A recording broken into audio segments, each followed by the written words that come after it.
నమస్తే, welcome to our channel. Murali Nayak ఈ పేరు ఇప్పుడు భారతదేశంలోనే మారుమోగిపోతుంది. ముఖ్యంగా 2 తెలుగు రాష్ట్రాల్లో ఇతని గురించి మాట్లాడుకునే వాళ్ళు ఎవరు లేరు. అతని వీరత్వం అనేది ప్రతి హృదయాన్ని తాకింది. ఒక 25 ఏళ్ల కుర్రవాడు భారతదేశం కోసం ప్రాణాలు అర్పించడం అనేది ఇటీవల కాలంలో మనం చూస్తున్నాం. ఎందుకంటే ఇండియా పాకిస్తాన్ మధ్య ఒక రకంగా పూర్తి యుద్ధం మొదలైపోయిందని చెప్పాలి. ఇన్ మొదటగా అది చిన్న స్థాయి అనుకున్నాం. పహల్గామ్ దాడికి వ్యతిరేకంగా మనం వెళ్ళి టెర్రరిస్టుల మీద క్యాంపుల మీద అటాక్ చేసి వచ్చాము. అక్కడితో ఆగిపోతుంది అనుకున్నాం. ఎందుకంటే గతంలో కూడా అలాగే జరిగింది. పుల్వామా అటాక్స్ కానీ, బాలాకోట్ అప్పుడు కూడా ఇలాగే జరిగింది. 2016లో కావచ్చు, 2019లో కావచ్చు. అలాగే అనుకున్నారు అందరూ.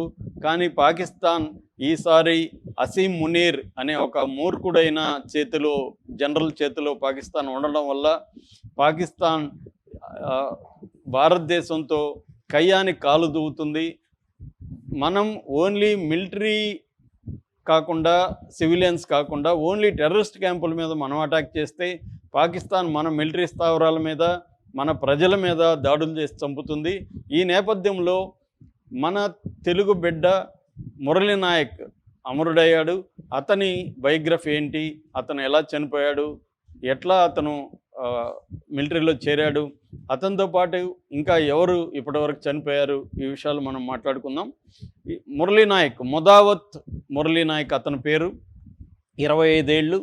వీళ్ళది కళ్ళతండ అనే ఒక తాండాలు అంటారు. తాండాలంటే లంబాడి, సుగాలి ఇలాంటి వాళ్ళు ఉన్న ఊర్లని తాండాలని పిలుస్తుంటారు. రాయలసీమలో లంబాడి, సుగాలి ఇలాంటి వాళ్ళు ఎక్కువ ఉంటారు, గిరిజనులు.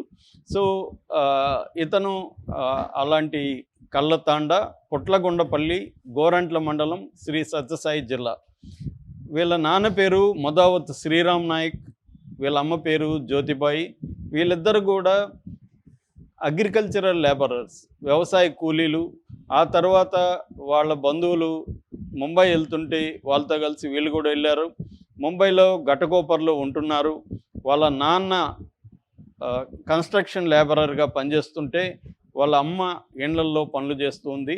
అలాగా వీళ్ళిద్దరు కూడా ముంబైలో ఉంటే, ఈ అబ్బాయి మాత్రం వాళ్ళ అమ్మమ్మ ఊరు దగ్గర నాగినాయన చెరువు తాండా, సోమదేవపల్లి మండలంలో నాగినాయన చెరువు తాండాలో వాళ్ళ అమ్మమ్మ దగ్గర ఉంటూ అక్కడే విజ్ఞాన్ స్కూల్లో చదువుకున్నాడు హై స్కూల్ వరకు. దాని తర్వాత అనంతపురంలో హాస్టల్లో ఉంటూ ఇంటరు, డిగ్రీ అక్కడ కంప్లీట్ చేశాడు. తనకి చిన్నప్పటి నుంచి కూడా భారతదేశం అంటే చాలా ఇష్టం, దేశభక్తి ఎక్కువ. తాను దేశం కోసం ఏదన్నా చేయాలన్న తపన ఉందని చెప్తున్నారు. దాని తర్వాత తనకి ఇంటర్మీడియట్ టైంలోనే ఆర్మీలో చేరాలనే ఒక కోరిక కలిగింది అని చెప్పారు. అది వాళ్ళ అమ్మ నాన్నకి చెప్తే వాళ్ళిద్దరూ కూడా వద్దని చెప్పారు. వద్దు నాన్న, నువ్వు ఆర్మీలు అంటే రిస్క్ ఉంటుంది, నువ్వు మాకు ఒకే కొడుకు, నువ్వు మా కళ్ళ ముందు ఉండాలి, నువ్వు ఎక్కడుంటావో తెలియదు అని చెప్తే కూడా వాళ్ళని కన్విన్స్ చేసి పట్టు వదలకుండా అతను ఎన్నో కష్టాలకి తట్టుకొని ఆర్మీలో జాయిన్ అయ్యాడు. ఆర్మీలో సెలెక్ట్ అయ్యాడు. మనకి మోడీ ప్రభుత్వం అగ్నివీర్ అనే ఒక పథకం తీసుకొచ్చింది. అగ్నివీర్ అంటే 4 ఏళ్ల పాటు ఆర్మీలో సైనికుడు ఉండొచ్చు, 4 ఏళ్ల తర్వాత వాళ్ళని రిలీవ్ చేస్తారు. ఇతను కూడా ఆ స్కీమ్లో వెళ్ళాడు. ఆల్రెడీ 2.5 సంవత్సరం అయిపోయింది. ఇంకా 1.5 ఇయర్ ఉంటే రిలీవ్ అయ్యి బయటకు వచ్చేవాడు. కానీ దురదృష్టం ఏంటంటే అతను చనిపోయాడు. సో ఫస్ట్ నాసిక్లో, డియోలాలా దగ్గర నాసిక్లో ట్రైనింగ్ అయింది. దాని తర్వాత ఫస్ట్ పోస్టు సిక్కింలో వచ్చింది. దాని తర్వాత పంజాబ్కి వెళ్ళాడు. దాని తర్వాత జమ్మూ కాశ్మీర్కి వెళ్ళాడు. అయితే వీళ్ళ అమ్మ నాన్నకి తాను జమ్మూకు కాశ్మీర్లో పనిచేస్తున్నట్టు చెప్పలేదు. పంజాబ్లోనే ఉన్నానని వాళ్ళ అమ్మ నాన్నకి చెప్పారు. వాళ్ళ అమ్మ నాన్న ఎన్నో కళ్ళగన్నారు. ఈ అబ్బాయి కోసం ఊళ్ళో ఒక ఇల్లు కట్టుకున్నారు, చిన్న ఇల్లు. ఈ అబ్బాయికి పెళ్లి చేద్దామనే ఉద్దేశంలో ఉన్నారు. ఈ లోపల జాతర జరిగితే మొన్న జాతర చూడడం కోసం ముంబై నుంచి వచ్చారు. జాతరలో మంచిగా అందరు బంధువులతో కలిసి పండుగ చేసుకున్నారు, ఆనందంగా ఉన్నారు. ఇంతలో ఈ దుర్వార్త తెలిసింది. నిన్న 9 గంటలకి అక్కడ కాశ్మీర్ దగ్గర, ఎల్ఓసి దగ్గర, ఉరీ ఏరియాలో ఇతను వీళ్ళ ఆఫీసర్ వీళ్ళ నాన్నకు ఫోన్ చేశాడు, ఇలాగ మీ అబ్బాయికి పాకిస్తాన్ వాళ్ళు వేసిన బుల్లెట్లు షెల్స్ తగిలాయి, మేము కాపాడడానికి ట్రై చేశాం కానీ అతను కాపాడలేకపోయాం, చనిపోయాడన్న వార్త చెప్తే వాళ్ళు తల్లిదండ్రులు కన్నీరు మున్నీరు అవుతున్నారు. సో ఆ విజువల్స్ అంతా కూడా బయటకు వచ్చాయి. సో వాళ్ళ నాన్న మీడియాతో మాట్లాడాడు. మొన్ననే గురువారం వీడియో కాల్ చేసి అమ్మని నాన్నని పలకరించాడు. అమ్మ తిన్నావా, భోంచేసావా అని అడిగాడు. నాన్న నువ్వు ధైర్యంగా ఉండండి అని చెప్పాడు అని చెప్తున్నారు. తాను 3 నెలలకు ముందు వచ్చి కూడా 20 రోజులు వీళ్ళతో హ్యాపీగా గడిపి వెళ్ళాడని చెప్తున్నారు. సో పెళ్లి చేద్దామని వాళ్ళు అమ్మాయిని వెతుకుతున్నారు, ఇల్లు కట్టారు. ఈ ఎన్నో కలలు కన్నాము మా కొడుకు గురించి, ఉన్నది ఒకే కొడుకు మాకు ఇష్టం లేకపోయినా అతని కోరిక మేరకు మేము పంపించాము, కానీ ఈ దారుణం జరుగుతుందని అనుకోలేదని చెప్తున్నారు. ఈ లోపల డెడ్ బాడీ అయితే ఈరోజు రాబోతుంది. అధికారిక లాంఛనాలతో అతనికి ప్రభుత్వమే అంత్యక్రియల్ని నిర్వర్తిస్తుందని చెప్తున్నారు. ఆల్రెడీ చంద్రబాబు గారు ఖండించారు, తర్వాత లోకేష్ ఖండించాడు, జగన్ ఖండించాడు, పవన్ కళ్యాణ్ ఖండించాడు, జగన్ ఈరోజు వెళ్తున్నట్టుగా కూడా చెప్తున్నారు. సో అట్లాగే అక్కడ మంత్రి సవితమ్మ, ఆమె బీసీ సంక్షేమ శాఖ మంత్రి, ఆమె వెళ్ళి వాళ్ళని ఓదార్చి ఆమె వంతుగా 5 లక్షల రూపాయల చెక్ని వాళ్ళకి గిఫ్ట్గా ఇచ్చేసి వచ్చింది. దీంతోపాటు సెంట్రల్ గవర్నమెంట్ నుంచి, స్టేట్ గవర్నమెంట్ నుంచి కూడా సహాయం అందుతుందని ఆమె హామీ ఇచ్చింది. కాకపోతే ఈ విషయంలో సెంట్రల్ గవర్నమెంట్ మీద విమర్శలు ఉన్నాయి. గతంలో కొంతమంది ఇలా చనిపోతే కొంతమందికి సరైన ఇచ్చిన హామీలు నెరవేర్చలేదని అంటున్నారు. ముఖ్యంగా పుల్వామా దాడిలో 40 మంది సిఆర్పిఎఫ్ జవాన్లు చనిపోయినప్పుడు వాళ్ళకి ఆర్థికంగా సహకారం అందింది, కానీ వాళ్ళ కుటుంబంలో ఉద్యోగాలు కానీ, వాళ్ళ కుటుంబంలో పిల్లల్ని చదివించడం అనే కార్యక్రమం కానీ ఇలాంటివి చేయలేదు అనే ఒక విమర్శలు ఉన్నాయి. అట్లాగే వాళ్ళకి సంబంధించి అమరవీరులుగా వాళ్ళని డిక్లేర్ చేయలేదనే విమర్శలు కూడా వస్తున్నాయి. ఇప్పటికి కూడా వాళ్ళని అమరవీరులుగా డిక్లేర్ చేయలేదు. దానివల్ల రావాల్సిన గౌరవం కావచ్చు, లేకపోతే ఇతర బెనిఫిట్లు కావచ్చు వాళ్ళకి అందట్లేదు అని చెప్తున్నారు.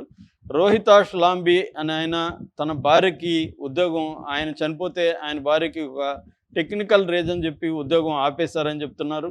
కానీ మన తెలంగాణలో ఆ మధ్య కల్నల్ సంతోష్ చనిపోయినప్పుడు మాత్రం ఆయన భార్యకు డిప్యూటీ కలెక్టర్ పోస్ట్ ఇచ్చారు. అట్లాగా ఇప్పుడు వీళ్ళ తల్లిదండ్రులు కూడా మేము మా కొడుకు మీద ఆధారపడి బతుకుతున్నాము, మాకు ఏజ్ అయిపోయింది, మేము కష్టపడే పరిస్థితి కూడా లేదు, మమ్మల్ని ఎలా ఆదుకుంటారో నేను ఈ దేశానికే వదిలేస్తున్నానని వాళ్ళ నాన్న అంటున్నాడు. నా కోరిక ఒకటే, మా కొడుకు యొక్క స్టాచ్యూ ఇక్కడ పెడితే ఆ స్టాచ్యూకి ఎవరైనా సెల్యూట్ చేస్తే నాకు చూడాలని ఉంది అని ఆయన చెప్పారు. సో దీనికి సంబంధించి చంద్రబాబు ప్రభుత్వం తగిన ఆర్థిక సహాయం అందించడం కూడా అవసరం. ఏదేమైనా ఇతను చరిత్రలో నిలిచిపోతాడు. ఎందుకంటే మనకి ఈ ఆపరేషన్ సింధూర్లో భాగంగా ప్రాణాలు అర్పించిన వాళ్ళల్లో ఇతని మొదటి వరుసలో ఉంటాడు. అయితే ఈరోజు ఇది జరిగిన తర్వాత ఈరోజు మార్నింగు అక్కడ రాజౌరి పట్టణ అడ్మినిస్ట్రేటివ్ డెవలప్మెంట్ ఆఫీసర్ ఆయన చనిపోయారు. ఆయన ఇంటి మీద పాకిస్తాన్ సైన్యం బాంబులేశారు, ఆయన చనిపోయారని చెప్తున్నారు. రాజ్ కుమార్ తప్ప ఆయన పేరు. ఆయన మొన్ననే డిప్యూటీ సీఎం పర్యటనలో కూడా పర్యటించాడు. ఆ ఏరియాలో కాశ్మీర్ డిప్యూటీ సీఎం వెళ్ళినప్పుడు, అట్లాగే సీఎం ఒమర్ అబ్దుల్లాతో ఆన్లైన్ సమావేశంలో కూడా పాల్గొన్నాడు, ఆయన కూడా చనిపోయాడు. ఇలాగా మిలిటరీ పరంగా మన వాళ్ళు ఎక్కువ క్యాజువాలిటీస్ అయితే లేవు, కానీ ప్రజలే ఎక్కువ మనకి అక్కడ చనిపోతున్నారు. కానీ పాకిస్తాన్ మెల్లమెల్లగా దాడుల్ని పెంచుతుంది. మనం అక్కడ మిలిటరీ వాళ్ళ మీద మనం ఇప్పటివరకు టార్గెట్ చేయలేదు, కానీ పాకిస్తాన్ మన మిలిటరీ మీద, మన పౌరుల మీద, గ్రామాల మీద, ఇండ్ల మీద దాడులు అనేవి పెంచుతుంది. దీనికి ప్రతీకారంగా మనం కూడా అక్కడ 3 ఎయిర్ బేసుల్ని ధ్వంసం చేసాం. ఇప్పుడు ఫుల్ ఫ్లెడ్జ్డ్ వార్ స్టార్ట్ అయ్యే అవకాశం ఉంది. అక్కడ కూడా కమాండ్ అథారిటీ అంటారు, సెక్యూరిటీ కమాండ్ అథారిటీ అంటే అణుబాంబులని, న్యూక్లియర్ వెపన్స్ని ఉపయోగించడానికి నిర్ణయం తీసుకోవడం కానీ, కమాండ్ చేయడం కానీ, కంట్రోల్ చేయడం